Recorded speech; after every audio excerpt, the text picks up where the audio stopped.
kong mag-aral sa ika-9 na baitang. Ako pong muli ang inyong makakasama, Ma'am Rhea Umalyari, upang talakayin ang ating bagong aralin. Kaya, muli ninyo akong samahang talakayin ang ating bagong aralin sa ika-4 na markahan, na tiyak na inyong magugustuhan at kapupulutan ng maraming kaalaman at mga aral na magiging gabay ninyo sa pagtahak sa anumang paglalakbay sa ating mundong ginagalawan. Handa na ba kayong ako'y samahan? Tara na! 4 na markahan, Module 5, Noli Me Tangere, mga mahalagang tauhan sa nobela. Gusto mo ba ng bagong kaalaman? Ang bawat mag-aaral na tulad mo ay napakahalagang malaman ang mga tauhan sa nobelang Noli Me Tangere, dahil sila ang gumaganap at nagbibigay buhay sa kwento. Sila ang nagpapahayag ng magandang tatak ng nobelang may mensahe na maaring maiuugnay sa tunay na buhay ng isang tao, maging ito ay positibo o negatibo sa iyong pananaw. Kung wala ang mga tauhan, ay hindi makukumpleto ang isang nobela, sapagkat walang tauhang magpapatakbo nito. Kaya sa katapusan ng module na ito, ikaw ay naasahang: una, natutukoy ang kahalagahan sa bawat tauhan sa nobela. At ikalawa, na isusulat ang isang makahulugan at masining na script ng isang monologo tungkol sa piling tauhan. Tayo na mga mag-aral ay nasa ika-4 na markahan, Module 5 ng Noli Me Tangere. Ito ay tungkol sa mga mahalagang tauhan sa nobela. Pagsisimula, atin munang sagutin ang bahaging subukin. Panuto, basahing mabuti ang bawat item at isulat ang titik ng tamang sagot sa iyong sagutang papel. Pagkatapos, pakicheck ng buong katapatan ang inyong mga sagot. Una, mahusay na magluto na kinakapatid ni Maria Clara. A. Iday. B. Victoria. C. Alvina. D. Anding. Ang tamang sagot ay titik D. Ikalawa, isang matandang lalaki na itinuturing na baliw ng mga di nakakaunawa sa kanya. A. Don Rafael. B. Elias. C. Albino. D. Pilosopong Tasyo. Magaling! Ang tamang sagot ay titik D. Ikatlo, asawa ni Kapitan Tiago na sumakabilang buhay nang magsilang ng isang supling. A. Pia Alba. B. Sisa. C. Salome. D. Tia Isabel. Sagot, titik A. Magaling! Pang-4, ama ni Crisostomo Ibarra na labis na kinainggitan ni Padre Damaso. A. Don Primitivo. B. Don Elias. C. Don Pedro. D. Don Rafael Ibarra. Sagot, titik D. Ikalima, ang paring pumalit kay Padre Damaso na mayroong lihim na pagtingin kay Maria Clara ay A. Padre Sibayla. B. Padre Damaso. C. Padre Martin. D. Padre Salve. Tamang sagot ay titik D. Pang-6, ang lalaking napilitang ipakasal kay Maria Clara. A. Salve. B. Linares. C. Ibarra. D. Pedro. Sagot, titik B. 7. Ang tanging anak ni Don Rafael Ibarra. A. Basilio, B. Crisostomo, C. Maria Clara, D. Elias. Sagot, titik B. Para naman sa bilang 10, isang prailing Pransiskano ngunit magaspang kumilos. A. Padre Sibayla, B. Fray Damaso, C. Padre Martin, D. Padre Salve. Sagot, titik B. 11. Nakapangasawa ng isang sugarol, pabayat malupit sa kanya. Siya ay nabaliw dahil nawala ang 2 anak na sina Basilio at Crispin. A. Sisa, B. Maria Clara, C. Doña Consolacion, D.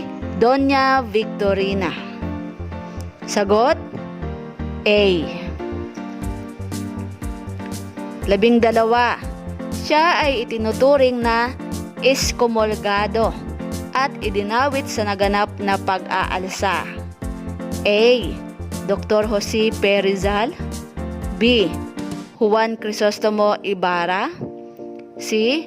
Maria Clara, D. Elias. Tamang sagot, titik B. 13. Siya naman ang kabiyak ni Don Tiburcio de Espadaña at tiyahin ni Paulita Gomez. A. Doña Victorina, C. Doña Consolacion, B. Sisa, D. Jose Rizal. Tamang sagot, titik A. 14. Asawa ng Alperes at katawa-tawa kong manamit at ikinahihiyang isama ng Alperes. Nagpapalagay na siya higit na maganda kaysa kay Maria Clara. Siya ay dating labandera na may malaswang pananalita at pag-uugali. A. Doña Victorina, B.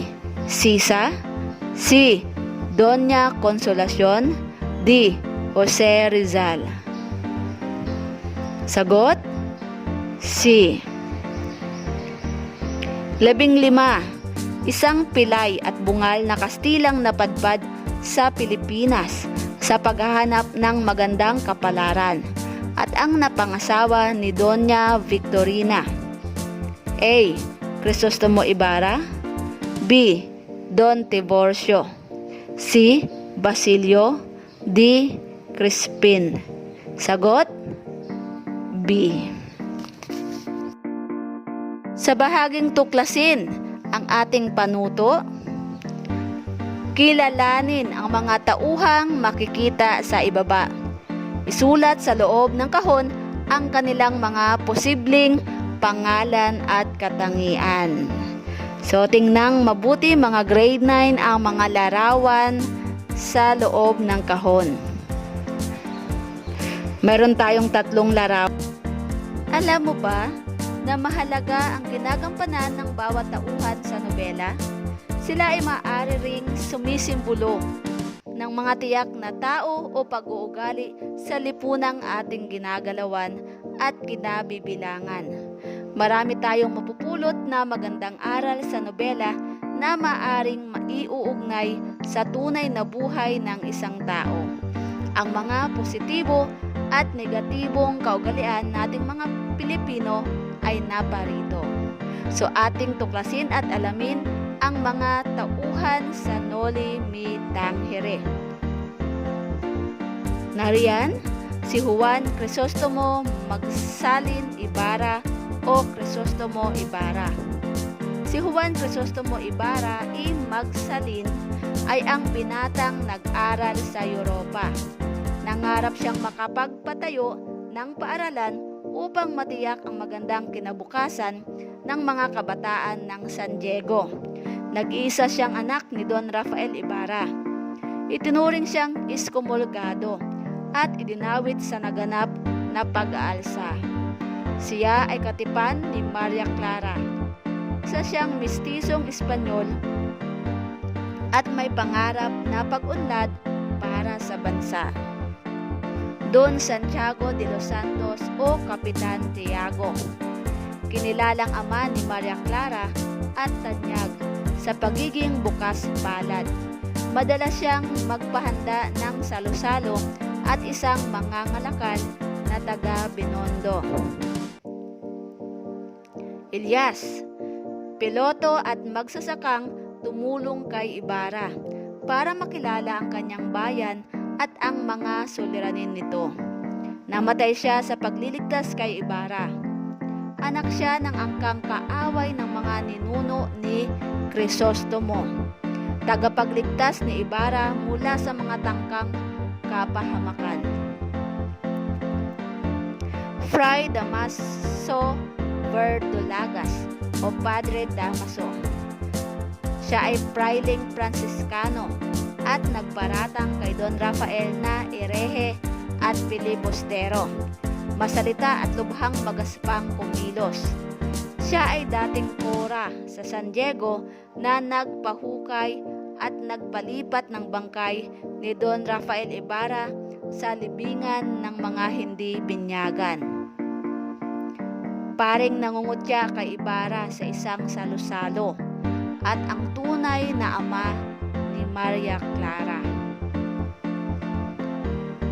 Maria Clara, ang babaeng pinakamamahal ni Ibarra at tanyag sa San Diego bilang isang maganda at mayuming dalaga.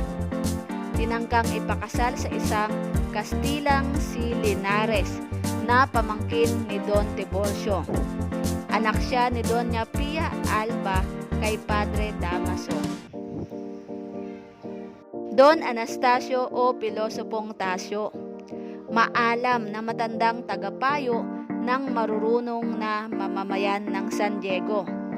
Ang tingin ng mga di nakapag-aral ay baliw, ang matanda. Ngunit para sa mga may alam ay isa siyang pilosopo. Hindi siya nakapagpatuloy ng pag-aaral at maagang nabalo, kaya ginugol ang panahon sa pagbabasa ng mga aklat. Sisa, dating mayaman, ngunit naghirap dahil nakapangasawa ng isang sugaron. Pabayat malupit sa kanya. Siya ay nabaliw dahil nawala ang dalawang anak na lalaki na sina Basilio at Crispin, isang mapagmahal na ina. Basilio at Crispin, magkapatid na anak ni Sisa, mga napagbintangang magnanakaw. Pareho silang sakristan at tagatugtog ng kampana sa simbahan ng San Diego. Si Basilio ang panganay at bunso naman si Crispin. Nakatakas si Basilio sa simbahan kaya walang nagawa habang naririnig ang palahaw ng kapatid hanggang sa mamatay si Crispin. Teniente Guevara, isang matapat na tenyente ng mga Guardia Civil na nagsalaysay kay Ibarra tungkol sa kasawiang sinapit ng kanyang ama. Alperes, siya ang puno ng mga Guardia Civil at kaagaw ng kura sa kapangyarihan sa San Diego. Asawa niya si Doña Consolacion. Doña Consolacion, asawa ng Alperes at katawa-tawa kung manamit at ikinahihiyang isama ng Alperes. Nagpapalagay na siya ay higit na maganda kaysa kay Maria Clara. Siya ay dating labandera na may malaswang pananalita at pag-uugali. Doña Victorina, siya ang kabiyak ni Don Tiburcio de Espadaña at tiyahin ni Paulita Gomez. Ginagampanan niya ang papel bilang isang Pilipinang mapagpanggap bilang Kastila, kaya nagsisikap siyang lagyan ng kolorete ang mukha at magsalita ng Espanyol kahit mali-mali ito. Don Tiburcio de Espadaña, isang pilay at bungal na Kastilang napadpad sa Pilipinas sa paghahanap ng magandang kapalaran, ang napangasawa ni Doña Victorina. Linares, malayong pamangkin ni Don Tiburcio at pinsan ng inaanak ni Padre Damaso na napili niya para mapangasawa ni Maria Clara. Padre Bernardo Salve, ang paring pumalit kay Padre Damaso na mayroong lihim na pagtingin kay Maria Clara. Padre Hernando de la Cibaila, paring Agostino na lihim na sumusubaybay sa mga kilos ni Ibarra. Kapitan General, siya ang pinakamakapangyarihang opisyal ng Espanya sa Pilipinas. Siya ang lumakad upang maalisan ng pagka-ekskomunyon si Ibarra. Don Filipo, Tenyente Mayor na mahilig magbasa ng Latin. Nol Juan, na mamahala sa mga gawain sa pagpapatayo ng mga paaralan. Lucas, taong madilaw na gumagawa ng kalong ginagamit sa di natuloy na pagpatay kay Ibarra. Tia Isabel, pinsan ni Kapitan Tiago na tumulong sa pagpapalaki kay Maria Clara. Doña Pia Alba, masimbahing ina ni Maria Clara na namatay matapos na maisilang ang anak. Sinang, anak ni Kapitan Basilio at masayahing kaibigan ni Maria Clara. Anding, mahusay magluto na kinakapatid ni Maria Clara. Victoria, tahimik na kaibigan ni Maria Clara na kasintahan ni Alevino. Don Rafael Ibarra, ama ni Crisostomo Ibarra, labis siyang kinainggitan ni Padre Damaso dahil mayaman ito. Tinawag din siyang erehe. Don Pedro Ibarramendia, lulo ni Crisostomo Ibarra. Siya ang naging dahilan na matinding kasawian ng nuno ni Elias. Mang Pablo, matandang pinuno ng mga tulisan na ibig tulungan si Elias. Kapitana Maria, ang nag-iisang babaeng makabayan na pumanig sa pagtatanggol ni Ibarra sa alaala ng ama. Albino, dating seminarista na nakasama sa piknik sa Lawa. Siya ang kasintahan ni Victoria. Ang buod ng Noli Me Tangere ni Rizal. Pagkatapos ng 7 taong pag-aaral sa Europa, ay bumalik sa Pilipinas ang binatang si Juan Crisostomo Ibarra. Dahil dito'y naghandog ng piging si Kapitan Tiago kung saan inanyayahan niya ang ilang kilalang tao sa kanilang lugar. Sa piging ay hinamak ni Padre Damaso sa Ibarra, ngunit sa halip na patulan ay magalang na lamang itong nagpaalam sa kadahilanang siya ay may mahalaga pang lalakarin. Si Ibarra ay may magandang kasintahan. Siya si Maria Clara, na anak-anakan ni Kapitan Tiago. Dinalaw ni Ibarra ang dalaga kinabukasan pagkatapos ng piging. Inalala nila ang kanilang pagmamahalan at maging ang mga lumang liham. Bago pa mag-aral sa Europa, si Ibarra ay muling binasa ni Maria Clara. Sa daan, bago umuwi si Ibarra, ay inilahad ni Teniente Guevara ang sinapit ng ama ng binata na si Don Rafael Ibarra, na noon ay 1 taon nang namayapa. Ayon sa Teniente, pinaratangan ni Padre Damaso si Don Rafael na isang erehe at pilibustero dahil hindi umano ito nagsisimba at nangungumpisal. Nangyari ang lahat ng ito matapos ipagtanggol ni Don Rafael ang isang bata sa kamay ng isang kobrador na aksidenteng nabagok ang ulo kaya namatay.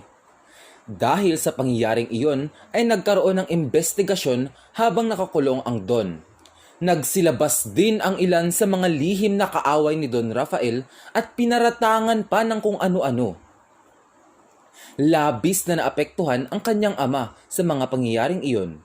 Kaya naman habang nakakulong siya ay nagkasakit at iyon ang naging dahilan ng kanyang kamatayan.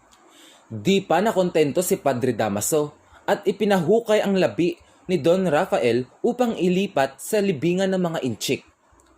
Dahil sa malakas na ulan ng panahong iyon, sa halip na mapalipat ay itinapon na lamang ang bangkay sa lawa. Imbes na maghigante, ipinagpatuloy ni Ibarra ang nasimulan ng kanyang ama. Nagpatayo siya ng paaralan sa tulong ni Nol Juan. Noong babasbasan na ang paaralan, ay muntikan nang mapatay si Ibarra kung hindi lamang siya nailigtas ni Elias. Sa halip na si Ibarra ay ang taong binayaran ng lihim na kaaway ng binata ang siyang namatay. Muling pinasaringan ni Padre Damaso ang binata. Hindi na sana ito papansinin ni Ibarra, ngunit ng kanyang ama na ang hinahamak nito ay di siya nakapagpigil at tinangkang saksakin ang pare. Napigilan lamang siya ng kasintahang si Maria Clara. Dahil sa pangyayaring iyon ay itiniwalag ng arsobispo sa simbahang katoliko si Ibarra. Sinamantala ni Padre Damaso ang pangyayaring iyon at iniutos sa ama-amahan ni Maria Clara na huwag ituloy ang pagpapakasal ng dalaga kay Ibarra. Sa halip ay kay Linares na isang binatang Kastila umano ipakasal ang dalaga. Dahil sa tulong ng Kapitan General ay napawalang bisa ang pagka-iskumulgado ni Ibarra at muli siyang tinanggap sa simbahan. Ngunit sa di inaasahang pagkakataon ay muli siyang hinuli at ikinulong dahil naparatangan siyang nanguha umano sa pagsalakay sa kwartel. Habang ginaganap ang handaan sa bahay ni Kapitan Tiago para sa kasunduang pagpapakasal ni Linares at Maria Clara, ay nakatakas si Ibarra sa tulong ng kanyang kaibigan na si Elias. Bago tuluyang tumakas ay nagkaroon ng pagkakataong makapag-usap ng lihim sina Ibarra at Maria. Isinumbat niya sa dalaga ang liham na ginamit ng hukuman laban sa kanya, ngunit mariin itong itinanggi ni Maria. Aniyay inagaw lang umano sa kanya ang liham ng binata kapalit ng liham ng kanyang ina na nagsasabi na si Padre Damaso ang tunay niyang ama. Dagdag pa ng dalaga, kaya daw umano siya magpapakasal kay Linares ay para sa dangal ng kanyang ina. Ngunit ang pagmamahal niya kay Ibarra ay hindi magbabago kailanman. Pagkatapos nito'y tumakas na si Ibarra sa tulong ni Elias. Sumakay sila sa bangka at tinunton ang ilog Pasig hanggang makarating sa lawa ng bay. Pinahiga ni Elias si Ibarra at tinabunan ng damo. Ngunit naabutan sila ng tumutugis sa kanila. Naisip ni Elias na iligaw ang mga humahabol sa kanila. Pagkaraan ay lumundag siya sa tubig at inakala namang humahabol sa kanya na ang lumundag ay si Ibarra. Pinagbabaril si Elias hanggang sa ang tubig ay magkulay dugo. Nabatid ni Maria Clara ang di umano'y pagkamatay ni Ibarra. Nalungkot siya at nawalan ng pag-asa, kaya hiniling niya kay Padre Damaso na ipasok na lang siya sa kumbento dahil kung hindi ay wawakasan na lamang niya ang kanyang buhay. Natunton ni Elias ang maalamat na gubat ng mga Ibarra. Dito ay nakita niya si Basilio at ang kanyang walang buhay na ina na si Sisa. Noche buena na noon samantalang si Elias ay sugatan at hinang-hina. Bago pa siya malagutan ng hininga ay nasabi niya na kung hindi man daw niya makita ang bukang liwayway sa sariling bayan, sa mga mapalad, huwag lamang daw limutin ng ganap ang mga nasawi sa dilim ng gabi. Iyon ang huling mga salitang lumabas sa bibig ni Elias. Batid kong naunawaan ninyo ang ating mga tinalakay. Narito at inyong sagutin ang pamprosesong mga tanong. Una, base sa mga binasang katangian ng bawat tauhan, sino sa tingin mo ang may pinakamahalagang gampanin sa nasabing nobela? Ipaliwanag. Ikalawa, kung ikaw ang papipiliin, sinong tauhan ang iyong nagustuhan? Ano-anong katangian mayroon siya? Ikatlo, anong damdamin ang iyong naramdaman pagkatapos mabasa ang buod ng Noli Me Tangere, pangatwiranan? Diyan po ay bibigyan natin ng 5 puntos. Sa bahaging pagyamanin, panuto, muling balikan ang mga tauhang pinag-aralan. Gamit ang concept map na nasa ibaba, ilahad ang kahalagahan ng napiling karakter o papel na ginagampanan ng tauhan sa nobelang Noli Me Tangere. So pumili lamang ng isang tauhan sa nobela. Kopyahin ang format sa inyong sagutang papel. Mahalagang pag-aralan ng ng bawat estudyanteng katulad mo ang mahalagang tauhan ng nobelang Noli Me Tangere upang mabatid ang positibo at negatibong pag-uugali ng bawat karakter sa akda. Sa tulong nito, matutukoy mo ang katangiang dapat at di dapat tularan. Ang nobelang Noli Me Tangere ay isang uri ng akda na sumasalamin sa katatagan ng bawat karakter sa gitna ng mga naranasang pagsubok sa buhay. Tulad natin sa mga naranasang pagsubok sa pandemyang ating nararanasan. Kaya maging matatag. #labandan. Bahaging isagawa. Bumuot sumulat ng isang makahulugan at masining na script ng isang monologo tungkol sa isang piling tauhan ng nobelang Noli Me Tangere. Isulat ang script sa inyong sagutang papel. So tandaan mga mag-aaral sa grade 9, pumili lamang ng isang tauhan sa nobela. So narito po makikita ang rubric sa pagsulat ng script ng monologo. Siyempre, 20 puntos ang napakahusay. Mahusay, 15 puntos. Limitado, 10. Nangangailangan pa ng pag-unlad, 5 puntos. Pakibasa lamang ang rubric na ipapakita at nasa inyo ring mga module. Para sa bahaging tayahin, panuto, piliin lamang ang titik ng tamang sagot at isulat sa iyong sagutang papel. Una, isang prailing Franciscano, ngunit magaspang kumilos. A. Padre Sibayla. B. Fray Damaso Verdolagas. C. Padre Salve. D. Padre Tasio. Tamang sagot, titik B. Pakicheck mga mag-aral ng buong katapatan ang inyong mga sagot. Ikalawa, nabaliw siya dahil nawala ang kanyang 2 anak. A. Sisa. B. Maria Clara. C. Doña Consolacion. D. Doña Victorina. Tamang sagot, titik A. Ikatlo, tanyag sa San Diego bilang maganda at mayuming dalaga. A. Maria Clara. B. Doña Victorina. C. Sisa. D. Doña Consolacion. Sagot A. 4. Ang tanging anak ni Don Rafael Ibarra. A.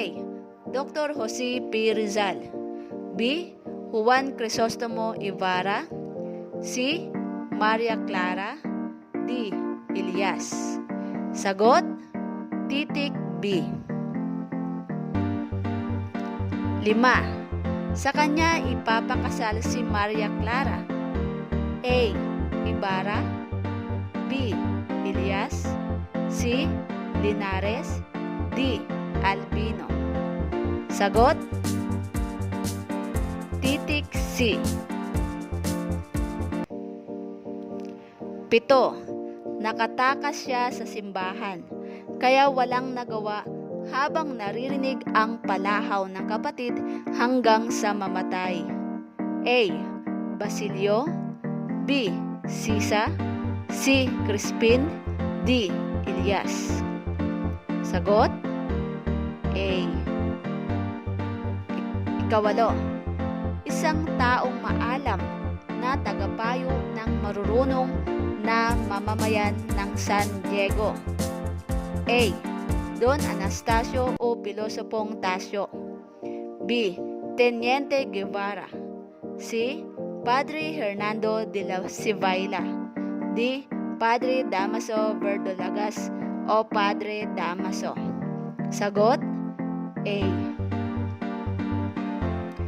Siyam, matapat na tenyente ng mga Gwardiya Sibil na nagsasalaysay kay Ibarra ng tungkol sa kasawiang sinapit ng kanyang ama. A.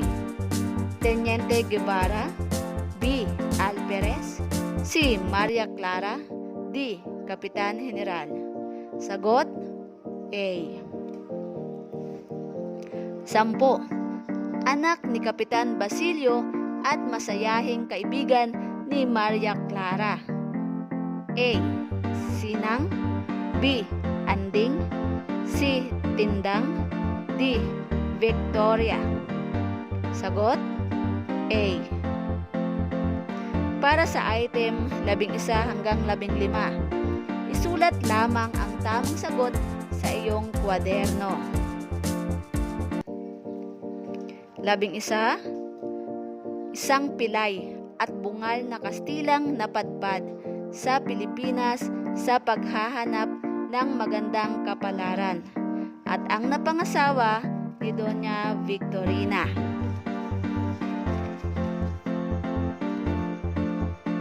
Sagot, Don Tiburcio de Espadaña. Magaling! 12.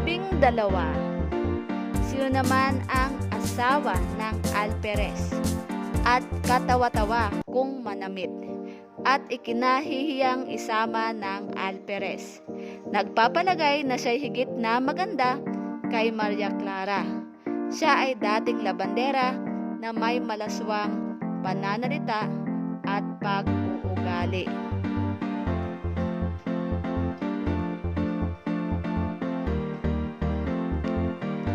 Tamang sagot, Doña Consolacion. 13. Siya naman ang kabiyak ni Don Tiburcio de Espadaña at tiyahin ni Paulita Gomez. Tamang sagot, Doña Victorina. 14. Siya ay itinuturing na iskumulgado at idinawit sa naganap na pag-aalsa.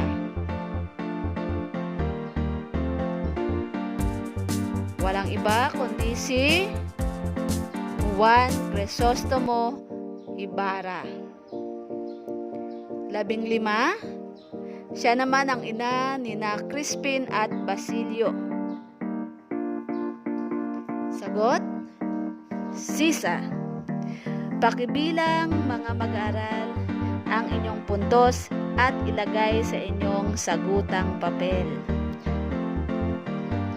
Binabati ko kayo dahil sa matagumpay niyong nasagot ang bahaging tayahin. Para sa refleksyon sa araling ito, nabibigyan namin ng 10 puntos. Clouds of Learning. Panuto, isulat sa loob ng cloud o ng ulap ang lahat ng iyong mga natutuhan sa module na ito. Gawin ito sa inyong sagutang papel. Maging tapat mga mag-aaral sa ika-9 na baitang. Wow! Binabati ko kayo mga grade 9. Ako'y lubos na nalulubos dahil sa pagpupursige ninyo sa inyong pag-aaral. Saludo po ako sa inyo. Kung may mga katanungan, maaaring mag-comment o magpadala ng mensahe sa aking numero o mag-chat syempre sa aking account. Ako pong muli si Ma'am Rhea. Laging tatandaan na ang wastong edukasyon ay pahalagahan. Ito ay susi sa iyong magandang kinabukasan. Hanggang sa muli, paalam! あらあら、お兄ちゃん、大好き